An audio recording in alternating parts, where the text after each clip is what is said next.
మన రాష్ట్రాలలో పెళ్ళిళ్ళ సీజన్ వచ్చేసింది. పెళ్ళి ఇది మనిషి జీవితంలో ఒక మహత్తర ఘట్టం. ఈ పెళ్ళిళ్ళ సీజన్ బట్టల షాపింగ్ మాల్తోనూ, బంగారు ఆభరణాల కొనుగోలులోనూ ఒక పండుగ వాతావరణాన్ని తలపిస్తుంది. బంగారు కొనుగోలు అనేది ఒక ముఖ్య ఘట్టం. కోట్లలో బంగారు కొనుగోలు జరుగుతుంది. పెళ్ళిళ్ళ సీజన్లో మరి బంగారు ధరలు ఆకాశాన్ని అంటాయి. మన పెళ్లి జంట బంగారం కోయడానికి ప్రీ హనీమూన్ షూట్కి ఫిన్లాండ్ ఫారెస్ట్కి పంపిద్దాం. ఫిన్లాండ్లోని ఉత్తర ప్రాంతంలో కిట్టిలా బంగారు గని సమీపంలో అడవుల్లో బంగారం చెట్లకు కాస్తుంది. కోసుకొద్దాం పదండి. ఈ ఫిన్లాండ్లోని కిట్టిలా బంగారు గని సమీపంలో స్ప్రూస్ అనే చెట్లకి బంగారం కాస్తుంది. మరి కోసుకొద్దాం పదండి. జియోలాజికల్ సర్వే ఆఫ్ ఫిన్లాండ్ మరియు ఔలు యూనివర్సిటీ పరిశోధకులు కలిపి ఒక నార్వే స్ప్రూస్ చెట్ల నుంచి 23 చెట్ల నుంచి 138 ఆకుల నమూనాలను సేకరించి మైక్రోస్కోప్ సాయంతో చెట్ల ఆకుల కొనభాగంలో నానో సైజ్ అంటే 10⁻⁻ మీటర్స్ పరిమాణంలో ఉన్న బంగారు కణాలు గుర్తించారన్నమాట. ఇవి నానో సైజ్ పరిమాణం ఉన్నటువంటి 10⁻⁹ మీటర్స్ సైజు ఉన్నటువంటి గోల్డ్ పార్టికల్స్ ఈ ఆకుల్లోనూ వాటి యొక్క స్టెమ్స్లోనూ స్టోర్ అయి ఉన్నాయని ఐడెంటిఫై చేశారు. మైక్రోస్కోప్తో వాళ్ళు దీన్ని అబ్జర్వ్ చేశారు. ఈ నానో పార్టికల్స్ అనేవి మన కంటికి నేరుగా కనిపించవన్నమాట. సో భూగర్భంలో సహసిద్ధంగా ఉండే బంగారం చెట్లు వేర్లు పీల్చుకొని నీటి ద్వారా ఆకుల్లోనికి చేరుతుంది. ఇవన్నమాట. ఇవి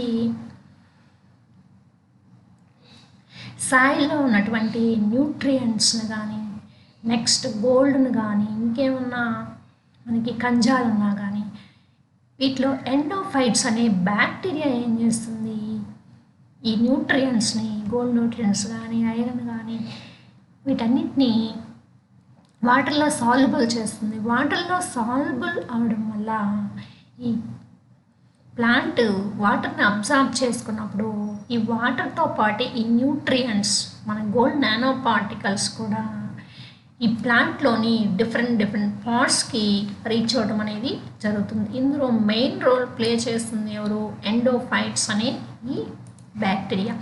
ఎండోఫైట్స్ అనే ఈ బ్యాక్టీరియా ఏం చేస్తుంది, ఈ సాయిల్లో ఉన్నటువంటి ఈ న్యూట్రియంట్స్ని, గోల్డ్ పార్టికల్స్ని, పొటాషియం కావచ్చు, ఫాస్ఫరస్ కావచ్చు, వీటన్నిటిని మనకి వాటర్లో సాల్యుబుల్ అయ్యేలాగా చేస్తుంది అనమాట. వాటర్లో సాల్యుబుల్ అయినప్పుడు ప్లాంట్ ఎప్పుడైతే వాటర్ని అబ్జర్వ్ చేసుకుంటుందో ఈ ప్లాంట్లోని డిఫరెంట్ పార్ట్స్కి రీచ్ అవ్వడం అనేది జరుగుతుంది. ఈ ప్లాంట్స్లో డిఫరెంట్ పార్ట్స్కి రీచ్ అయ్యాక వాటి స్టెమ్లో, లీవ్స్లోనూ ఈ నానో పార్టికల్స్ అనేవి డిపాజిట్ అయ్యి ఉన్నాయన్నమాట.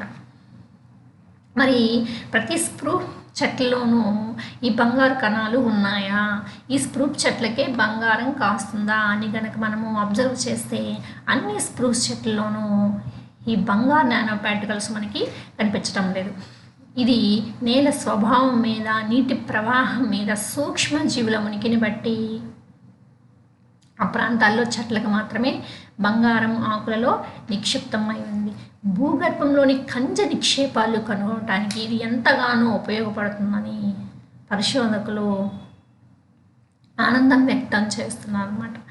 మరి ఈ భూగర్భంలో ఉన్నటువంటి మైన్స్ని, బంగారం కావచ్చు, ఐరన్ కావచ్చు, వీటిని మనము బయటికి తీయడం అనేది, మనం డిటెక్ట్ చేయడం అనేది చాలా కష్టతరమైనటువంటి పని అన్నమాట.